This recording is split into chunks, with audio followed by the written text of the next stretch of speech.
¿Ha cantado usted Noche de Paz, Santa la Noche o el villancico yaucano? En esta edición estaremos estudiando la historia y la tradición detrás de estas composiciones. Teotecnología.com presenta Teobytes. Busque su taza de café, de té o de chocolate y siéntese a la mesa con nosotros porque este tema será de gran bendición a su vida y a la vida de su iglesia. Saludos y bendiciones, les habla Jesús Rodríguez Cortés y les doy la bienvenida a esta edición de Teobytes. Hoy nos acompaña la doctora Yulisa Osorio Bermúdez para dialogar sobre la expresión del corazón ante el pesebre mediante la canción. Yulisa posee un doctorado en etnomusicología, también posee una maestría en divinidad del Seminario Evangélico de Puerto Rico. Ella ha estado anteriormente en un podcast titulado Música, Cultura y Adoración Cristiana Comunitaria. También ha sido anfitriona en uno de nuestros podcasts con el reverendo Luis del Pilar Piñero. Es para mí un privilegio enorme darle la bienvenida nuevamente a Yulisa a Teobytes. Saludos a todos, muchas gracias Chu por volver a invitarme. Siempre es un placer compartir contigo de estos temas y comenzar estos diálogos teológicos desde nuestros quehaceres diarios, pero siempre es bueno detenerse y ver a Dios cómo se manifiesta en ellos. Así que gracias otra vez por invitarme.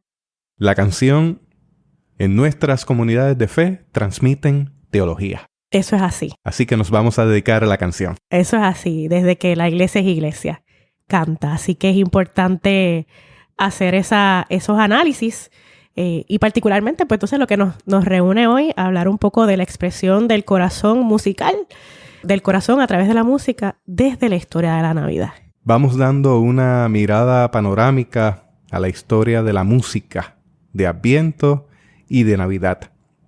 Y me gustaría que nos abundaras un poco sobre eso. Claro que sí. La iglesia, desde que es iglesia, empezó a escribir canciones para incluir en sus celebraciones cúlticas o cuando se reunían en comunidad. Y desde tiempos donde solo se hacía el canto gregoriano, en la iglesia empiezan a aparecer cantos con textos alusivos a la Navidad.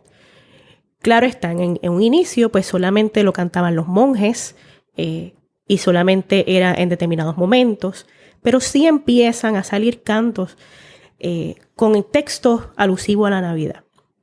Más adelante empiezan a aparecer música ya no de una línea melódica como era el canto gregoriano, sino ya con varias melodías armonizadas o polifónicas, y empiezan a aparecer lo que conocemos como motetes, que son unas piezas corales muy cortas que son basadas en texto bíblico. Empiezan a aparecer misas que, más allá de la misa como la conocemos en el argot de la Iglesia Católica, me refiero aquí a esa composición musical que su texto es las partes de la liturgia y que esos textos variaban según la fecha o la celebración. Y entonces pues estas motetes y misas empiezan a aparecer ya entonces armonizadas con textos bíblicos que describían el relato de la Navidad o eran textos de meditación ante el relato de la Navidad. Ya más adelante más o menos para la época del Renacimiento y la Reforma Protestante y todo eso, existía, ¿verdad?, la colección de misas y motetes, como había mencionado, pero a eso se le añade lo que eran las cantatas, y no es las cantatas como las conocemos, pero inicialmente esas cantatas eran como unos pequeños sermones musicalizados que se hacían a veces entre las lecturas. Uno de los grandes compositores de cantatas es Johann Sebastian Bach, a quien se le conocen más de 300 cantatas. Pero no fue el único. Y pues empezaron también a aparecer cantatas de contextos de Navidad. Pero eso era en la iglesia. Pero fuera de la iglesia, la gente cantaba todo el tiempo. La música era parte del diario vivir. Y aunque la iglesia regía bastante sobre cómo se iba a componer y cómo se iba a hablar de ciertos temas, en la calle, como quien dice, la gente pues utilizaba sus instrumentos, eran gente muy festiva y componían todo el tiempo. Y así como en la iglesia, donde los compositores pues van creando obras musicales muy perfectas para celebrar la llegada de Jesús, entre la gente común empiezan también a salir cantos y a salir danzas para disfrutar de esas fiestas en la temporada navideña. No se componían con ese rigor con el que se componían el de las canciones de la iglesia, como mencionaba, los motetes, las misas, pero sí componían todo el tiempo más festivamente, sobre todo pues alrededor de la temporada de Navidad. Y en ese campo así un poco más secular, más fiestero, es que empieza a surgir, sobre todo en España, esa palabra que aquí conocemos bastante, y son los villancicos. Entonces los villancicos pues inicialmente se refería a esas canciones que salieran de personas que vivían en villas o villanos, no villanos de ser malos, sino villanos porque vivían en villas. Y entonces lo que los villanos cantaban eran villancicos. Al principio los villancicos no tenían que ver nada con religión. Eran podían ser de temas amorosos, podían ser de temas medios comedia, medios cuentos graciosos, o incluso pues de temas de luchas, de guerras un poco. Pero sí era muy alegre y estaba dividido entre estrofas y estribillos. Por eso pues hacia Belén se encamina, María con su amante esposo, entonces alegría, alegría, alegría. Esa cuestión de estrofa, coro, estrofa, coro. Al principio pues no eran navideños, como decía, pero más adelante sí empiezan a ser utilizados por las autoridades de la iglesia en España, a utilizarse como temas religiosos. Y ya para el siglo XVII, ya los villancicos eran parte de la liturgia de Navidad y de Adviento en España. Así que eso, ¿verdad? No hay obviamente dejo un montón de detalles, pero eso es así, una mirada panorámica a la historia de la música de la Navidad en la iglesia. Háblanos sobre Noche de Paz. ¿Cómo surge? ¿Por qué llega a nosotros? Claro que sí. Obviamente, pues nosotros cuando hablamos de canciones de Navidad, pues vienen a nuestra mente muchas, algunas muy ligadas a la iglesia. Me viene a la mente, pues, Tú dejaste tu trono, o Santísimo, Felicísimo. Pero hay otras que son más populares y que la iglesia sí incluye, aunque no solamente las vemos en entornos de iglesia. Y uno de esos, pues, es Noche de Paz, el que mencionas. Ese villancico se compone en Austria. Stille Nacht, ese llamaba, es el título original, y lo compone un sacerdote, Joseph Mohr, a modo de poema. Y Franz Gruber es quien entonces le pone música. La primera vez que se hizo, se habla de esta iglesia donde estaba Joseph Mohr, que el órgano estaba dañado. Entonces, pues llegaba la misa de Navidad o de Nochebuena, y en Europa se acostumbraba y todavía se acostumbra celebrar una misa la Nochebuena como a partir de las 11 de la noche. O sea, el punto es estar a las 12 todavía en la iglesia. Y entonces para esa misa no había órgano. Así que ya Joseph Mohr sabía que no iba a haber órgano y entonces le pide al que la musicaliza, a Franz Gruber, que la escriba, le ponga música a este poema, pero para ser solamente entonado con guitarra. Y entonces, pues, esa primera vez fue cantada por ellos dos, Franz Gruber y Joseph Mohr, solo con guitarra. Ya más adelante, entonces, pues, los misioneros católicos y los misioneros protestantes van transmitiendo esta canción a través de todos los continentes según se van moviendo. Hoy día, Noche de Paz tiene más de 300 traducciones entre idiomas ¿verdad?, oficiales y dialectos.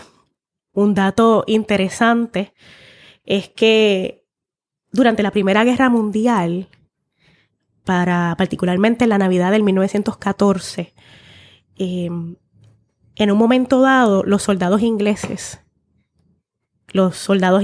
junto a los soldados alemanes cantaron a la vez Noche de Paz. Los ingleses lo cantaron en inglés, los alemanes lo cantaron en alemán. Y en ese espíritu de la Navidad, que parte, ¿no?, del texto del himno, trajo lo que se conoció como la tregua de 1914 por la Navidad. Y es que es difícil, yo me imagino, para estos soldados hablar de la estrella de paz en medio de un combate. Así que yo creo que según van cantando, va llegando ese espíritu de la paz, ese espíritu del pesebre, ¿verdad? Porque es uno de esos primeros himnos, digamos así, o villancicos, que nace o se ubica en la noche en que Jesús nace. Y por eso pues todos podemos cantar Noche de paz, noche de amor, todo duerme en derredor, entre los astros que esparcen su luz, bella anunciando al niñito Jesús. Brilla la estrella de paz,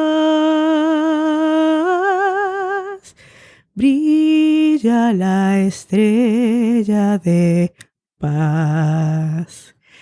Así que yo me imagino, ¿verdad? No sé tú, pero en medio de la Primera Guerra Mundial, ese pesebre inspiró a que hubiera un periodo de paz. No, en este caso no tanto por la historia contada, sino hablada, sino por la historia contada a través de ese villancico. Que la canción nos conecta. La canción nos conecta. Y aunque estemos en guerra aquí, tenemos dos bandos, ¿no? Por un lado los ingleses, por otro lado los alemanes, y cantando en idiomas diferentes, pero conectados en el mensaje del pesebre. En ese mismo tono, en esa misma vía, hay otro himno que también llama nuestra atención y es Santa la Noche. Ay, sí. Así que, Yulisa, me gustaría que compartieras. Santa la Noche. Santa la Noche a veces se confunde, a veces uno dice Santa la Noche y la gente piensa que es Noche de Paz, pero Santa la Noche es lo que originalmente pues era Oh Holy Night. Es un himno hermoso, también basada en la historia del pesebre. Esa canción fue en Francia, nace en Francia. Cantique de Noël se llamaba inicialmente. También es un clérigo católico quien en esta ocasión escribe una poesía. Y se dice que estaba viajando en un carruaje hacia París. Y en su carruaje, con su pluma en mano, dice, tenía una libreta y escribe: Santa la noche, hermosas las estrellas, la noche cuando nació el Señor. Pero este clérigo estaba viviendo un tiempo en su pueblo, ¿no? De mucha dificultad, de mucha riña entre los ciudadanos, ¿no?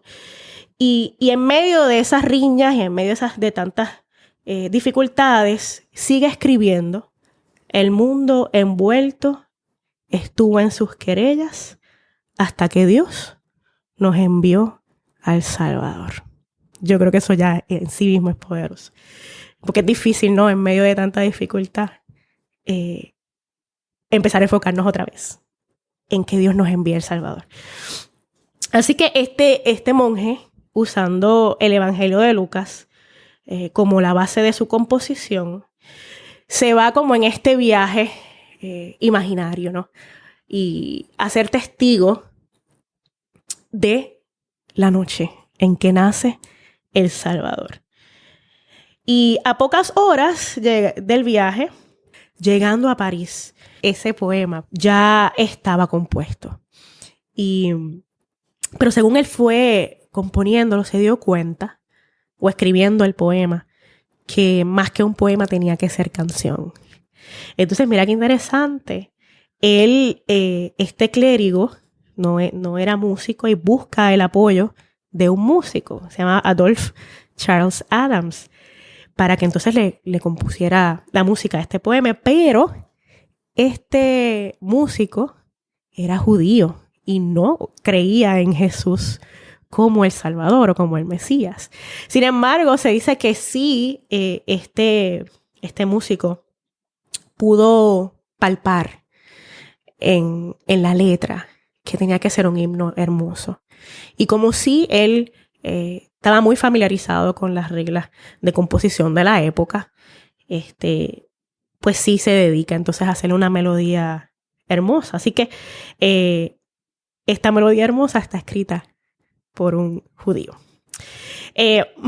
Ya 3 semanas más tarde, esta melodía empieza a cantarse en las iglesias y su fama va creciendo bastante rápido y va formando parte de la liturgia navideña de muchas iglesias. Pero el monje que inicialmente escribe el poema decide salirse de la iglesia para unirse al movimiento socialista en Francia. Y entonces, cuando las autoridades de la Iglesia Católica Francesa conocen que este monje o este párroco se une al socialismo y luego, para colmo, la música escrita, se enteran de que la música ha sido escrita por un judío, la prohíben de que se cantara en las iglesias. Así que Santa la Noche, después de haber estado muy arraigada en la liturgia navideña francesa, empieza a ser prohibida ante esos 2 eventos. Pues que el compositor de la letra se fuera a los socialistas y al enterarse de que la música había sido por un judío. Claro, fuera de las iglesias se seguía cantando, así que la fama sigue corriendo y llega llega a oídos de este norteamericano que se llama John Sullivan Dwight.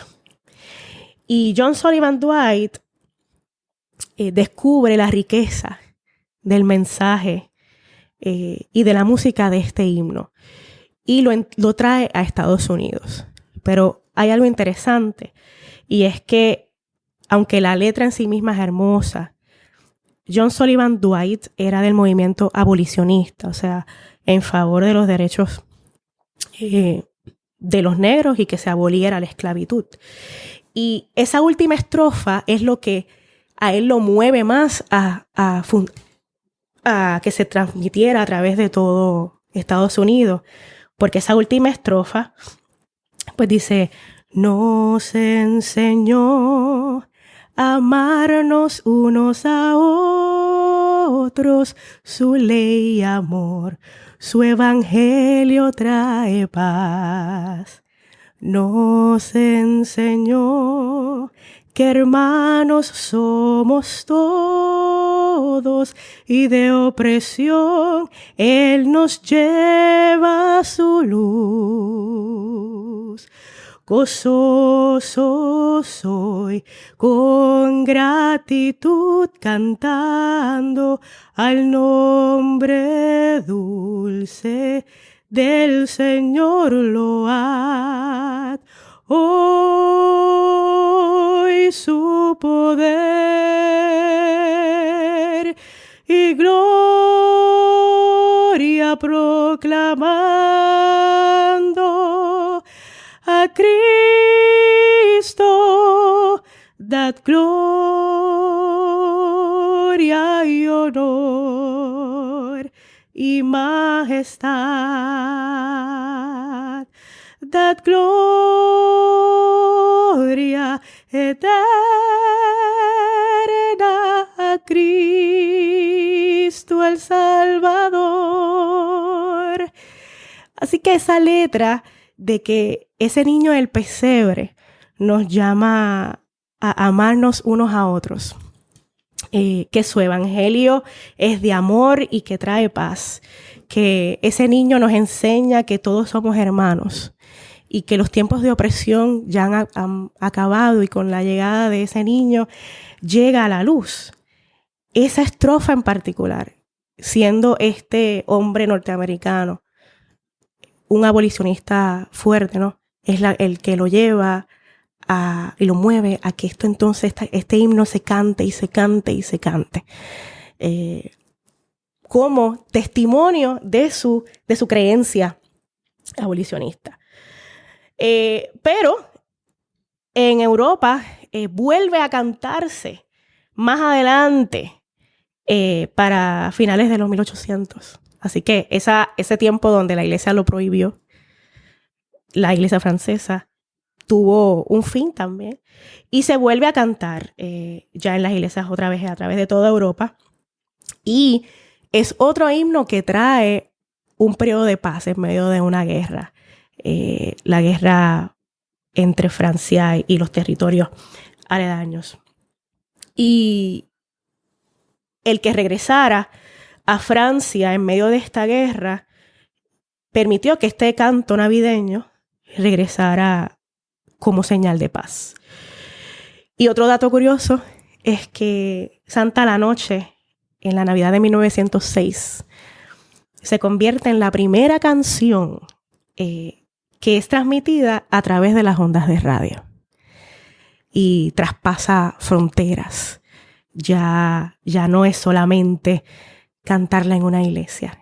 Ya se empieza a transmitir ese mensaje de aquella noche y de la paz que trae el niño del pesebre.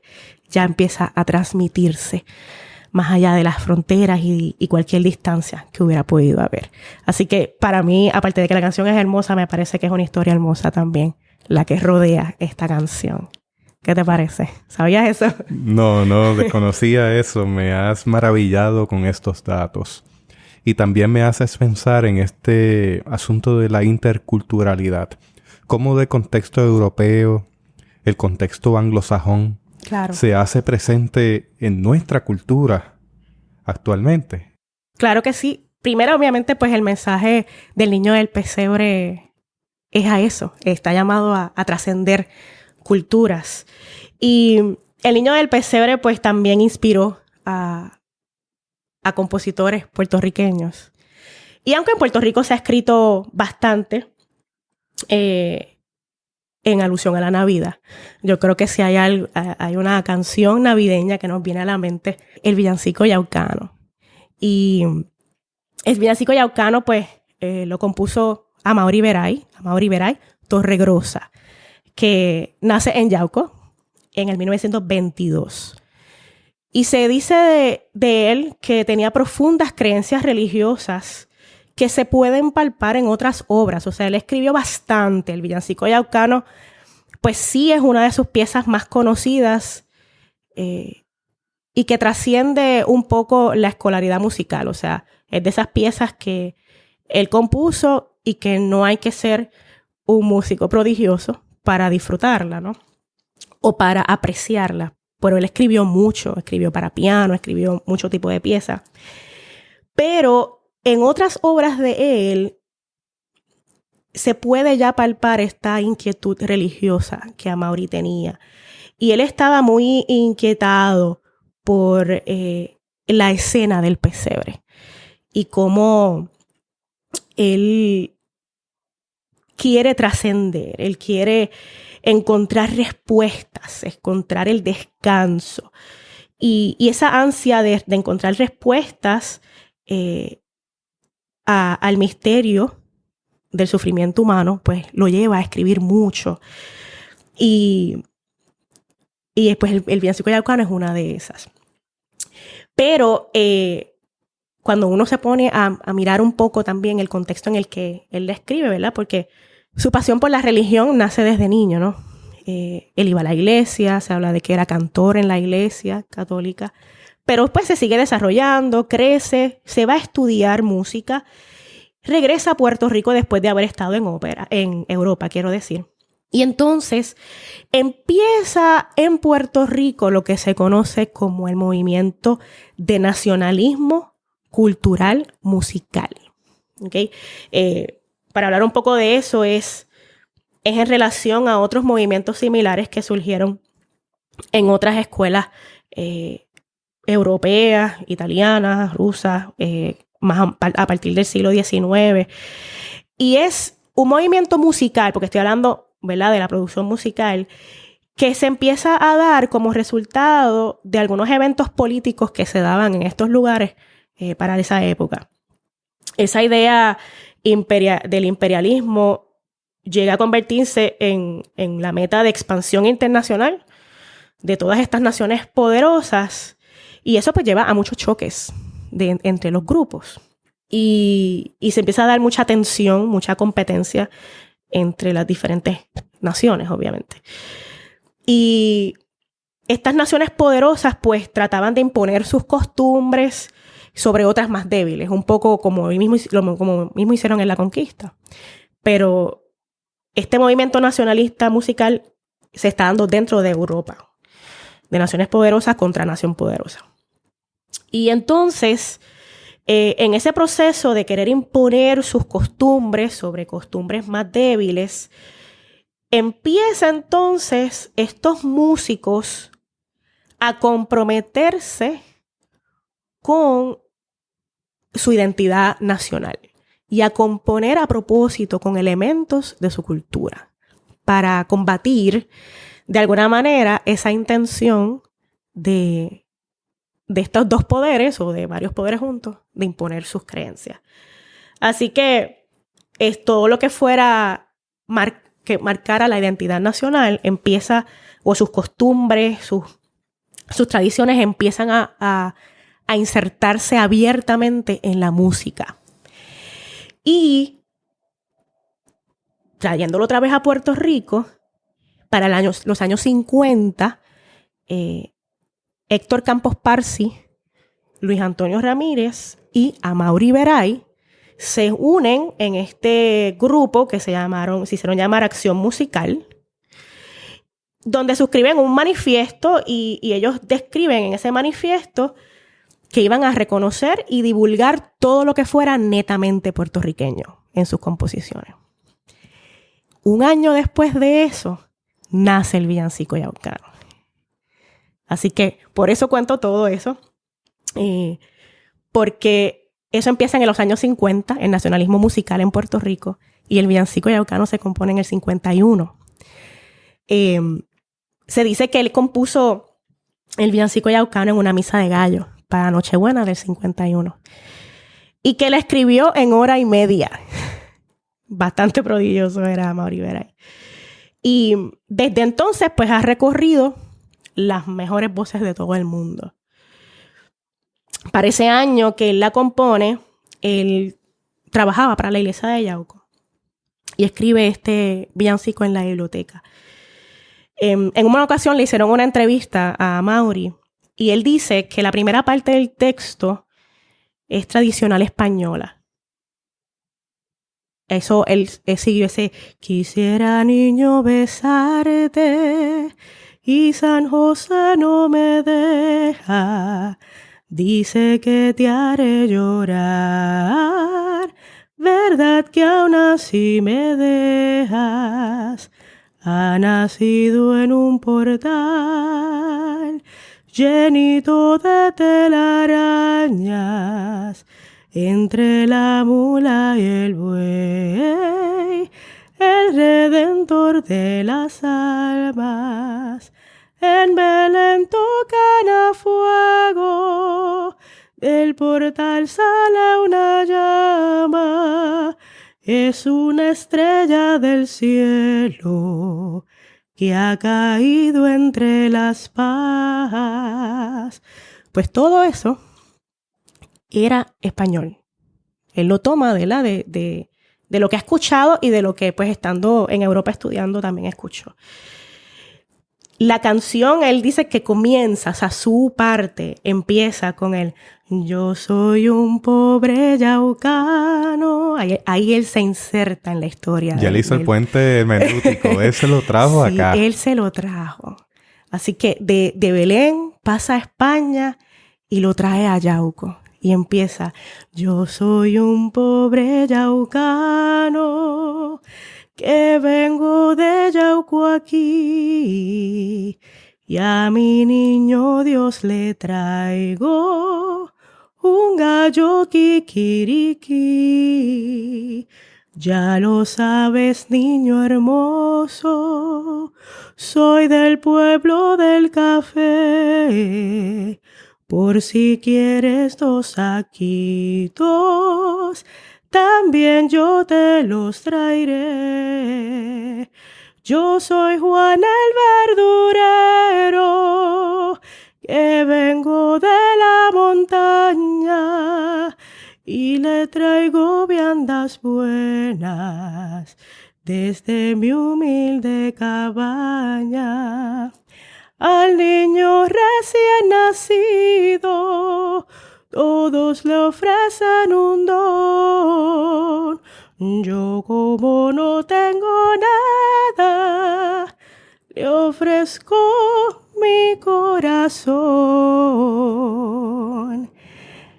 Así que Amaury, con esa composición del villancico yaucano, va haciendo un recorrido del niño de Belén y su mensaje hasta traerlo a su país, a su isla de Puerto Rico, y a recoger personajes del Puerto Rico del diario vivir, el verdurero, el que vende café, el que tiene gallos y gallinas, y traer todos estos personajes del diario vivir del Puerto Rico de los años 50 ante el pesebre. Y ya no solo relatar la historia del pesebre, sino atraer una decisión o un encuentro entre el niño y el pesebre con él mismo. Y entonces, ¿cuál es su reacción? Que lo lleva entonces a, teniendo nada, ofrecerle todo a la vez, con su corazón.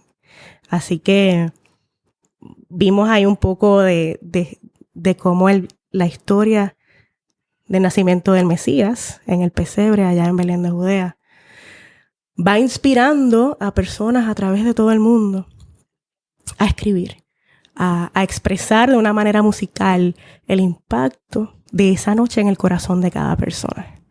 El pesebre en la guerra, el pesebre en medio de la esclavitud. De la esclavitud. El pesebre en medio de la situación económica de un país. Así es. Porque cuando Amaury escribe, está escribiendo en un tiempo difícil. Difícil, definitivamente. Y donde se está luchando luchando por redefinir la relación entre Puerto Rico y Estados Unidos.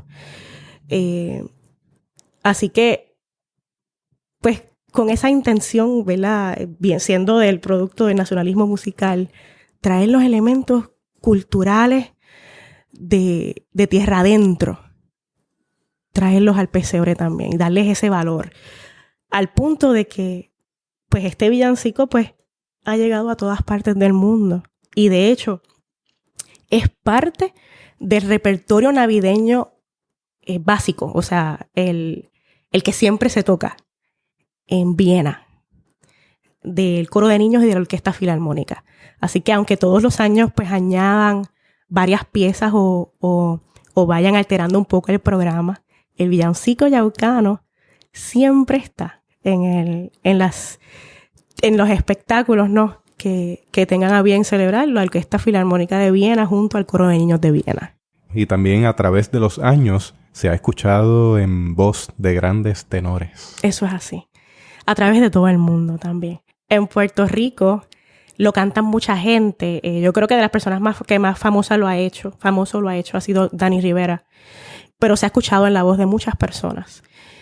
Y así también de tenores de la talla de Plácido Domingo y otros a través de todo el mundo. Así que del pesebre a las guerras, a la esclavitud, a las luchas políticas en Puerto Rico y del pueblito del café, con el que tiene el gallito y el verdurero, otra vez hacia Europa, y así sucesivamente. Pudiéramos seguir hablando, ¿verdad? Porque obviamente estos tres, pues, me gusta hablar de ellos porque los tres están basados en la historia, ¿no? En esa noche, porque hay muchísimos otros. Al mundo paz nació Jesús, aunque interesantemente al mundo paz inicialmente fue compuesto pensando en la segunda venida de Cristo, no en el nacimiento. Pero ahora, pues, tradicionalmente pues, se relacionan a la vida. Pero son entonces otros himnos de que sí hablan de Jesús como el Salvador, pero no cuentan la historia necesariamente del pesebre. Pero estos tres, Noche de Paz, Santa la Noche y el villancico yaucano, todos se ubican en aquel pesebre. Yulisa, ya al cierre de esta edición, te pregunto, para que sigas abundando, ¿cómo el pesebre puede inspirarnos aún al día de hoy? Me encanta. Yo creo que la palabra, decimos, ¿verdad?, que la palabra es viva. Y el texto bíblico, pues el canon se cerró hace mucho y en estas épocas, ¿verdad?, tenemos que hablar de la misma historia todos los años, de la misma historia. Pero yo creo que aún a pesar de todos los años, el texto bíblico no se va a agotar, no se agota. Y el pesebre siempre nos tiene que seguir inspirando. Por un lado, el pesebre nos recuerda, que Amaury lo tenía muy claro, que en el pesebre hay lugar para todos. Para los grandes, para los pequeños, para los pobres, para los ricos. Aquel pesebre, aquel niño, nos trae ese mensaje de inclusividad y de que todos tenemos derecho a la salvación y a que Dios ponga sus ojos sobre nosotros. Y pues trae a Dios, ¿verdad? Haciéndose hombre como el cuerpo que entonces es inmolado más tarde para por su sangre redimirnos. Pero también ese pesebre nos tiene que llevar habiendo reconocido que Dios nos da el regalo de la salvación, el regalo de la redención. Habiendo conocido ese mensaje, nos tiene que llevar a ofrecernos también, a dar a conocer, a seguir dando a conocer el mensaje del niño del pesebre. Quizás todos de alguna manera conocen la historia, ¿verdad? Pero quizás la pregunta va más dirigida a qué nos dice el pesebre hoy. Ya no estamos en el 51 como Amaury, pero en medio del Puerto Rico con una deuda tan grande como la que tiene, con un futuro tan incierto, económico, político, en todos los sistemas que lo componen, de salud, de educación, en medio de tantas guerras, Siria, por ejemplo, en medio de tanta destrucción, a veces natural también, terremotos y todo esto. ¿Qué nos dice el niño del pesebre a nosotros? Y yo creo que seguirán surgiendo más y más cánticos que de alguna manera sigan trayendo al niño del pesebre al contexto vital de cada persona. Así que yo creo que en medio de este Puerto Rico, de alguna manera sigue siendo pertinente el villancico yaucano con lo que nosotros somos, con el gallo, con el coquí, con las verduras, pero con esperanza, ¿no? Hay mucha desesperanza, pero el niño nos devuelve la esperanza. Y yo creo que ese es el mensaje que, habiéndolo conocido, debemos seguir proclamando a todos. Así que hay que seguir inspirándose a escribir. como Amaury y como todos estos otros. Muchas gracias, Yulisa, por esta Gracias participación preciosa, encantadora. La verdad es que estoy fascinado. Nuestra audiencia ha procurado estar en contacto con tu podcast, el de música, cultura y adoración cristiana comunitaria. Así que en este caso Yulisa vuelve a deleitarnos con su conocimiento, sobre todo con su humildad. Con la humildad que ella tiene delante del Señor de ofrecer todo lo que ha recibido por gracia. Amén, así es. Y que el niño del pesebre pues nos siga instando a seguir llevando mensaje de esperanza. Si usted desea encontrar las notas de este episodio, le invito a visitar nuestra página en la internet www.theobites.com/pesebre www.theobites.com/pesebre. Le invitamos también a que comparta este episodio a través de las redes informáticas con los botones provistos en la misma página. Simplemente dele clic al botón de su preferencia, dele post y aparecerá en sus redes para que otras personas puedan ser bendecidas grandemente con este contenido. Hasta aquí esta edición de Theobites. Gracias por darnos el privilegio de llegar hasta ustedes a través de las redes informáticas. Será hasta el próximo episodio. Que la paz y la gracia de nuestro Señor Jesucristo sea con ustedes.